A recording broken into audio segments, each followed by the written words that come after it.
आज हम करने वाले हैं जिमनी का माइलेज टेस्ट। बेसिकली ये जिमनी का जीटा मैनुअल वेरिएंट है और अभी ये क्योंकि गाड़ी एकदम ब्रांड न्यू है तो आज हम इसका इकोनॉमिकल माइलेज टेस्ट करेंगे।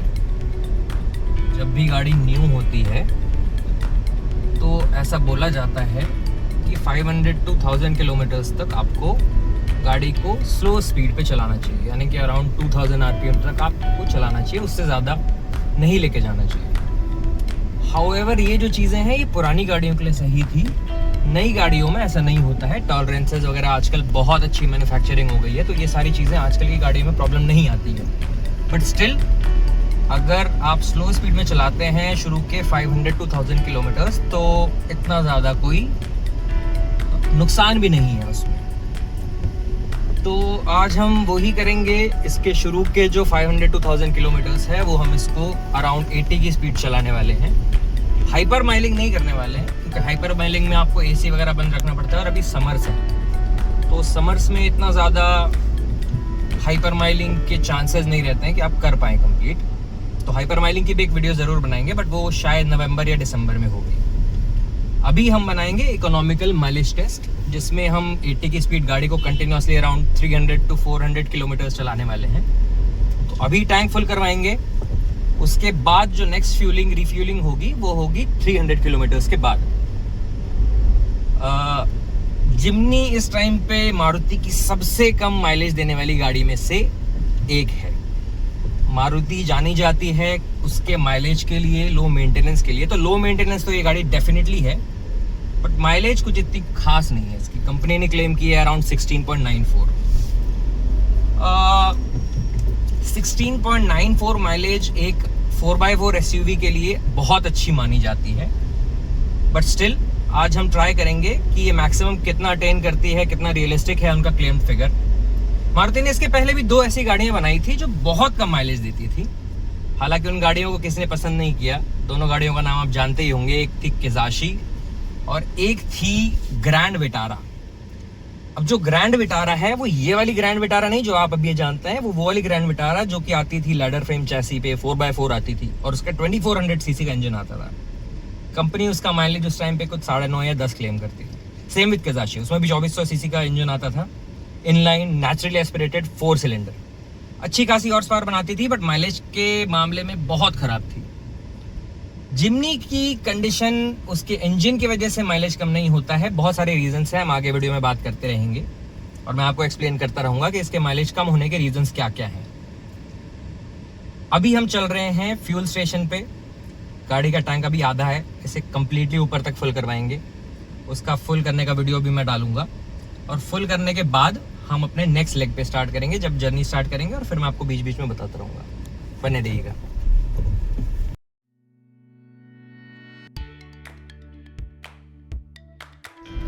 तो जैसे आप देख सकते हैं गाड़ी का ओडोमीटर है इस टाइम पे 132 किलोमीटर्स का। ट्रिप ए ट्रिप बी 0 कर चुके हैं, हम फ्यूल स्टेशन पे आ चुके हैं ऑलरेडी। सुबह के बज रहे हैं 6:25 और वेट हम कर रहे हैं फ्यूल भरवाने का।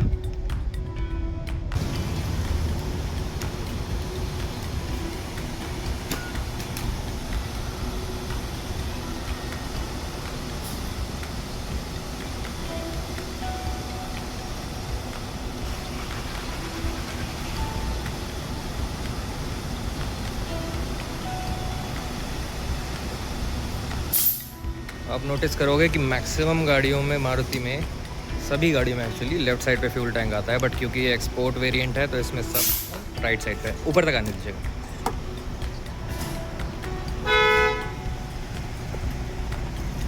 बस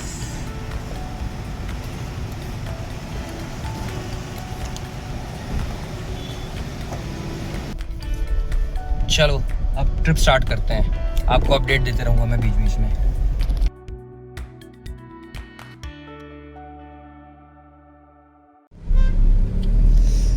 ये मारुति की गाड़ी होके एग्जैक्टली माइलेज कम क्यों देती है, उसका एक बहुत स्पेसिफिक रीजन है। जैसे ग्रैंड विटारा, ब्रेजा, ये दोनों ही गाड़ियों में 1.5 लीटर का अर्टिगा इवन अर्टिगा में 1.5 लीटर का सेम इंजन आता है जो इसमें आया है।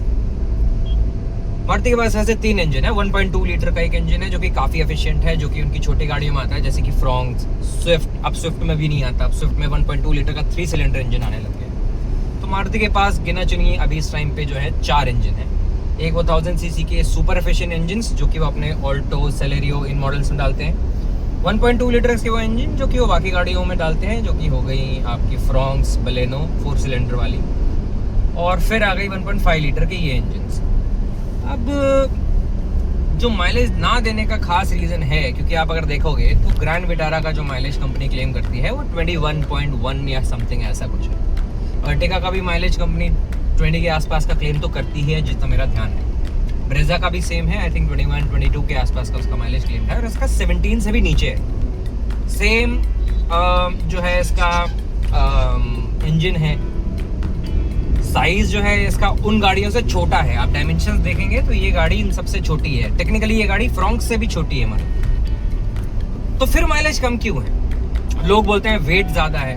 वेट सिर्फ 1200 किलो है। आप ग्रैंड विटारा का वेट देखोगे तो शायद 1140 किलो के आसपास का उसका वजन है। विटारा, ब्रेजा, उसका भी वजन जो है उसके अराउंड ही है। तो ये जो प्रॉब्लम है ये ना इंजन की है, ना वेट की है, ना साइज की है, ना डायमेंशन की है, ना इसके बॉक्सी नेचर की है।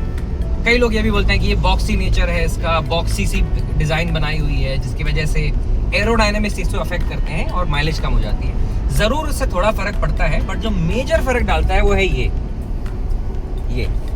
जो इसका लंबा सा गियर है जो चलते चलते वाइब्रेट करता है।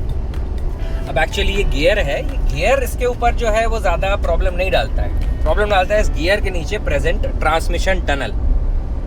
ये गियर सॉलिड तरीके से कनेक्टेड होता है इसके ट्रांसमिशन से। जनरली जो रियर व्हील ड्राइव गाड़ियां होती है, अब ये गाड़ी जो है ये 4 व्हील ड्राइव 4x4 है, बट इसका जो प्राइमरी ड्राइव है वो रहता है रियर व्हील ड्राइव। अगर मैं इसे 4x4 में शिफ्ट ना करूं तो ये 4x2 में चलती है और रियर व्हील ड्राइव पे चलती है। यानी कि इसका ट्रांसमिशन टनल यहाँ पे है, ड्राइव शाफ्ट इसके जस्ट पीछे जाती है और इंजन ऐसे माउंटेड है। जनरली जो फ्रंट व्हील ड्राइव गाड़ियां होती है उनमें ट्रांसवर्स इंजन माउंट होता है और सारे के सारे गियर बॉक्स आगे ही रहता है। तो वो जो छोटा सा गियर आप देखते हैं जो बहुत ही लाइट वेट रहता है, वो लाइट वेट इसलिए होता है क्योंकि वो असली में आपके गियर बॉक्स को एंटर करके गियर बॉक्स में घुस के गियर को चेंज नहीं करता।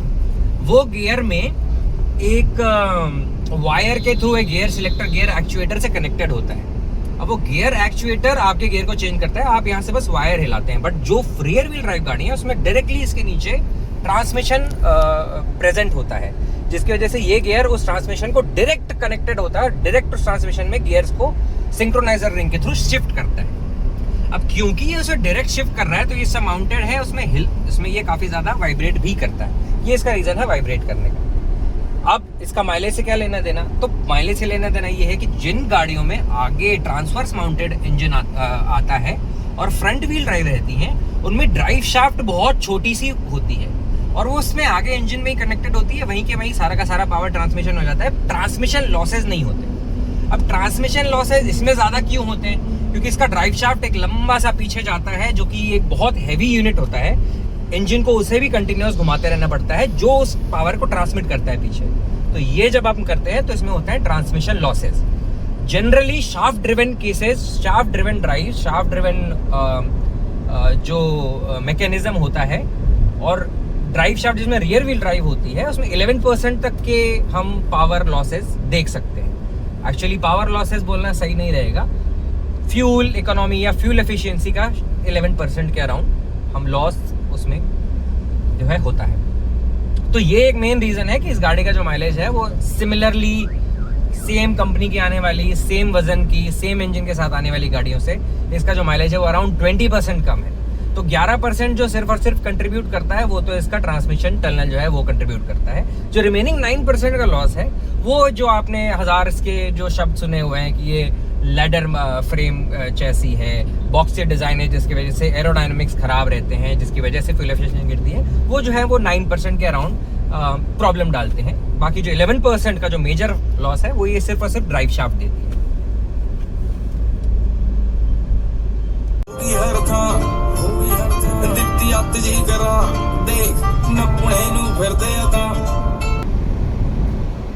ड्राइविंग जो स्टाइल रही है वो ऐसी रही है कि गाड़ी चली है मैक्सिमम टाइम 70 की स्पीड पे, और एक भी बार ये पूरे 270-280 किलोमीटर में we have never driven over 80 kilometres an hour. तो MID इस समय पे शो कर रही है 16.3।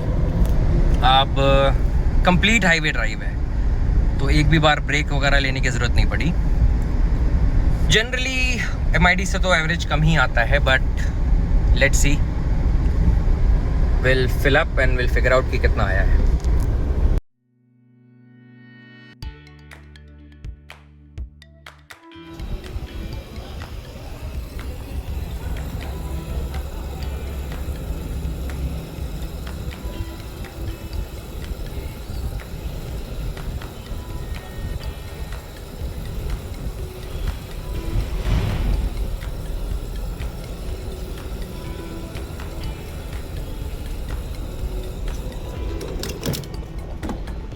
आने दो धीरे धीरे।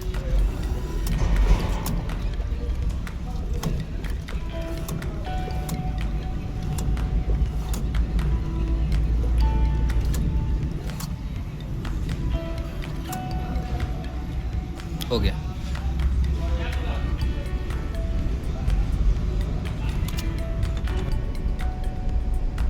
तो हम आ गए हैं अब अपने सेकंड रिफिलिंग स्टॉप पे, और हमने करा ली है अपना वापस से टैंक फुल।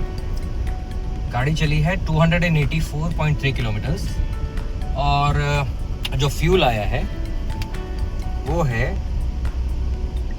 17.41 लीटर्स। तो what's the verdict? Well, acceptable. जो माइलेज आया है निकल के वो आया है 16.31 किलोमीटर्स पर लीटर का। अब 16.3 का जो एवरेज आया है वो आया है गाड़ी को एकदम आराम से चलाने की कंडीशन में। यानी कि अगर आप गाड़ी को, स्पेसिफिकली जिम्नी को, अगर आप ज़रा भी फास्ट चलाएंगे तो आप एक्सपेक्ट कर सकते हैं कि माइलेज जो है वो आपको काफ़ी कम मिलेगा। कंपनी क्लेम करती है 16.94। जनरली मारुति की गाड़ियों में जो कंपनी क्लेम करती है, अगर आप 70-80 की स्पीड चलाते हैं तो आप उस माइलेज को बीट कर लेंगे। जैसे कि मेरी जो फ्रॉन्क्स है, मेरे पास मारुति की और भी 3 गाड़ियाँ हैं इसके अलावा, तो जो मेरी फ्रॉन्क्स है या जो मेरी स्विफ्ट है या जो मेरी ऑल्टो K10 है, सबके ही माइलेज 10 to 15% हायर आते हैं जब हम उसे एक इकोनॉमिक स्पीड पे चलाते हैं। बट इस कार के साथ वो चीज़ नहीं है। ऑल्सो ये कार जो है वो हाईवे पे थोड़ी अनस्टेबल लगती है, क्योंकि अंडुलेशन जो है रोड्स के वो आपको बहुत फील होंगे। हाउएवर जो बड़े पॉट होल्स हैं या जो बड़े स्पीड ब्रेकर्स हैं वो बिल्कुल फील नहीं होते। तो टेक्निकली ये गाड़ी जो है वो पहाड़ों में चलने के लिए बनी हुई है, और या तो ऑफ रोड में चलने के लिए बनी हुई है, बट पहाड़ तक चलने का रास्ता जाता तो हाईवे से ही है। और आप एक्सपेक्ट कर सकते हैं कि हाईवे पे आप काफ़ी डिस्कम्फर्ट फील करेंगे इस कार में, but I am very sure that it will make it up by its performance on the mountains and the off-roads. So ये था हमारा economy run. Now we'll see you again.